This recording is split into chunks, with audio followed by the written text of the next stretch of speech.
Hello friends, आज की video में हम जानेंगे कि पीएनबी क्रेडिट ऑफिसर का जो एग्ज़ाम होने वाला है उसके मोस्ट इम्पॉर्टेंट टॉपिक्स क्या हैं।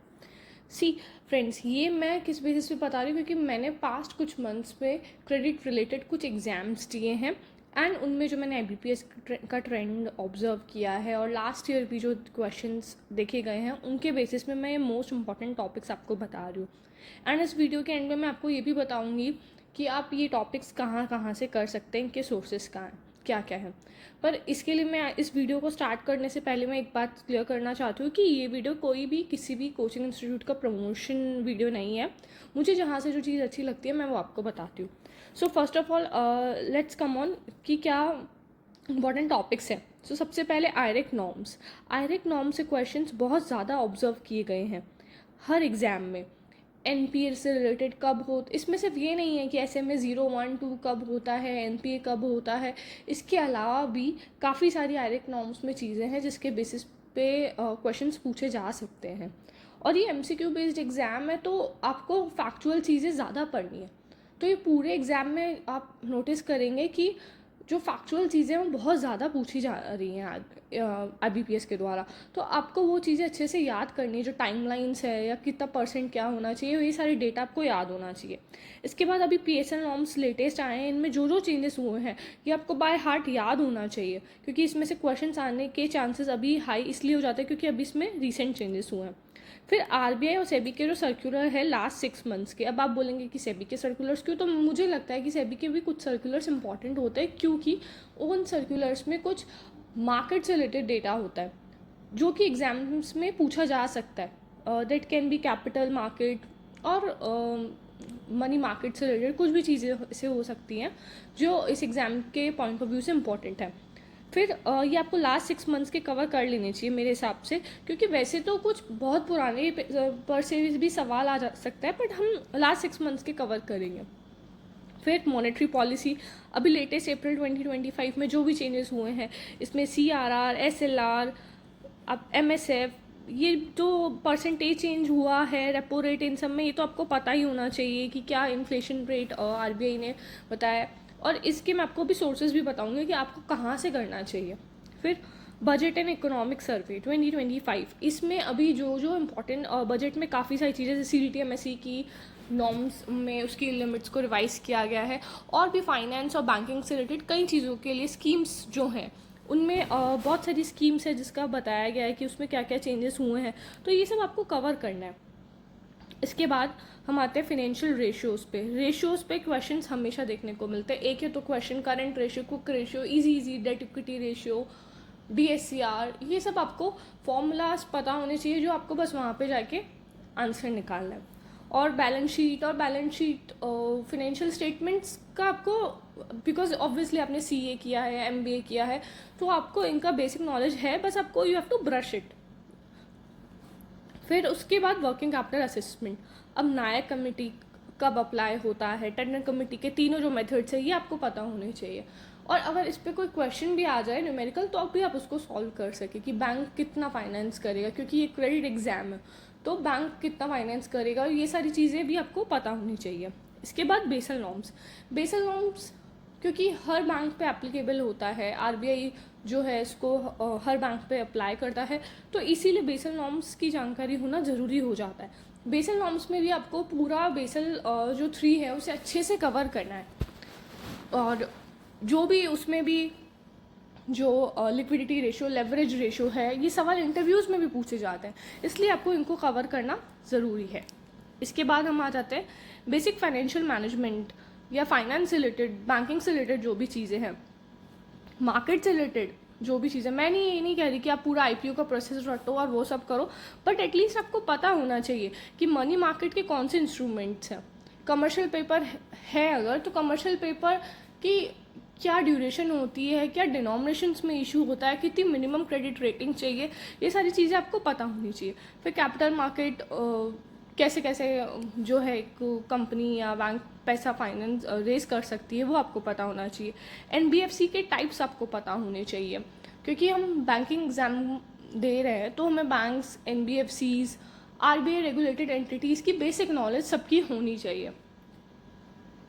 इसके बाद digital payments and latest innovations amendments जो फाइनेंशियल सेक्टर पे होते हैं, इसमें जो भी अगर आप न्यूज़पेपर पढ़ते हो तो ये तो आपके लिए एक बहुत बड़ी ब्लेसिंग होगी कि आपको सारी लेटेस्ट चीज़ों का पता होगा कि कब क्या क्या हो रहा है।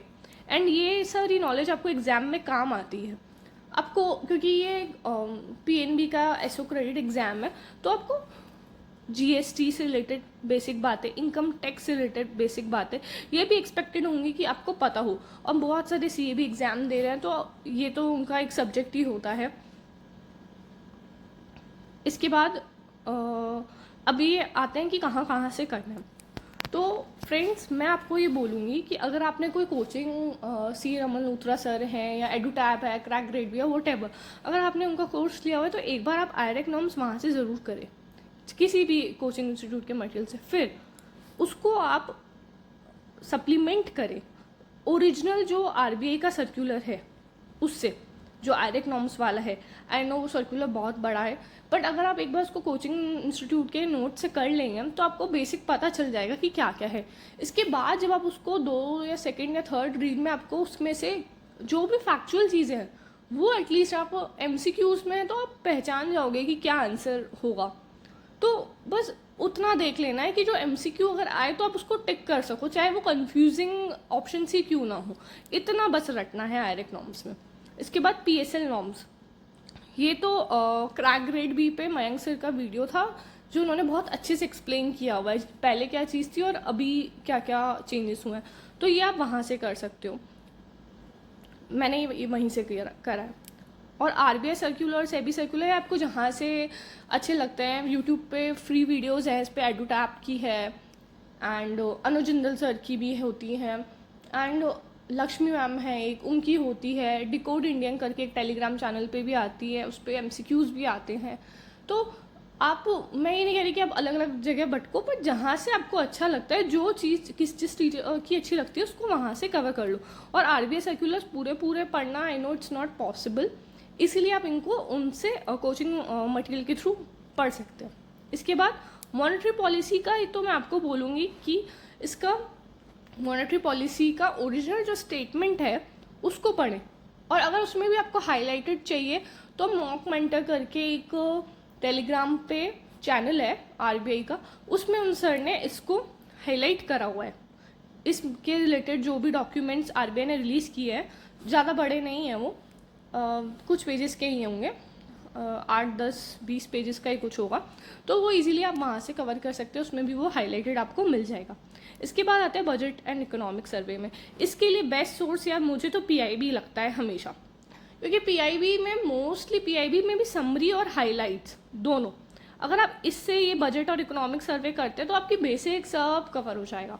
तो ये तो आई थिंक बेस्ट है अगर आपको कम समय में बजट और इकोनॉमिक सर्वे से रिलेटेड सारे चीज़ें याद करनी है। तो इसमें बहुत ज़्यादा फैक्ट्स हैं।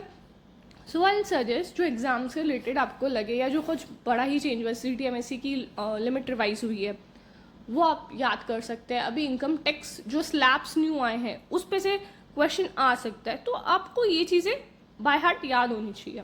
इसके बाद फिनेंशियल रेशियोज़ हैं, जैसे मैंने आपको जो भी रेशियो बताए जो बेसिक होते हैं, current ratio, quick ratio, DSCR, DER, इन पे से जो भी सवाल आते हैं आपको फॉर्मूला याद होना चाहिए, वो आपने कहीं से भी किया हो।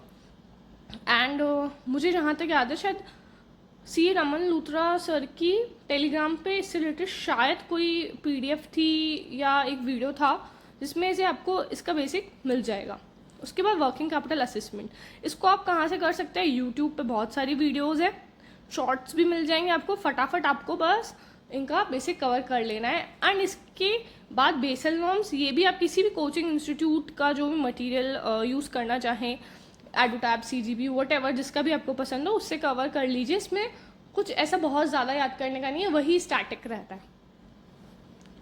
फिर मनी मार्केट इंस्ट्रूमेंट्स जो हैं, कुछ इंस्ट्रूमेंट्स हैं उनके बेसिक्स पे बहुत बार IBPS क्वेश्चन पूछता है, तो आपको वो पता होने चाहिए, वो आप कहीं से भी कवर कर सकते हैं। जैसे किसी कोचिंग मटेरियल से कर लीजिए, प्रीवियसली आस्क्ड क्वेश्चंस आपको मिल जाएंगे क्रेडिट एग्जाम्स के, आप उसमें से भी कर सकते हैं। फिर ये सब जो ये लास्ट पॉइंट है जनरल नॉलेज वाला, फिनेंशियल अवेयरनेस वाला, ये आपको न्यूज़पेपर पढ़ के आएगा, और अगर आप न्यूज़पेपर पढ़ते हैं तो आपको डेफिनेटली बहुत ज़्यादा बेनिफिट देखने को मिलेगा एग्ज़ाम में। रीज़न उसका यही है कि एग्ज़ाम में जो चीज़ें आती हैं कई बार वो भी न्यूज़पेपर के आर्टिकल से ही पूछी जाती हैं। तो जैसे I prefer reading business standard. आपको जो भी न्यूज़पेपर पसंद हो, मिंट या वट एवर, जो भी आपको मिंट, बिजनेस स्टैंडर्ड, जो भी पसंद है, उसमें से भी आप अगर आप रेगुलर उसके रीडर है तो आपको पता होगा कि क्या क्या नई चीज़ें आ रही है, किन चीज़ों पे आरबीआई वर्क कर रही है, किन चीज़ों पे गवर्नमेंट का फोकस है, कि क्या किस चीज़ को प्रमोट करना चाहते हैं। तो उन चीज़ों पे भी सवाल आने के ज़्यादा चांसेस होते हैं। तो आप ये सारी बेसिक चीज़ें कर लेंगे। मैंने आपको मोस्टली सबके सोर्सेज भी बता दिए हैं और कहाँ से इनको करना है, इंपॉर्टेंट है, वो भी बता दिया। तो आप इसको वहाँ से कर सकते हैं। एंड इसके अलावा भी अगर आपको कुछ डाउट्स हैं तो आप कमेंट सेक्शन में कमेंट करके बता सकते हैं कि अगर आपको किसी पर्टिकुलर टॉपिक पे अगर कोई वीडियो चाहिए तो मैं वो भी बना दूँगी। So all the best for your exams friends. And आप इन सब टॉपिक्स को अच्छे से कवर करें एंड फैक्ट्स को अच्छे से याद करें। Thank you, that's it.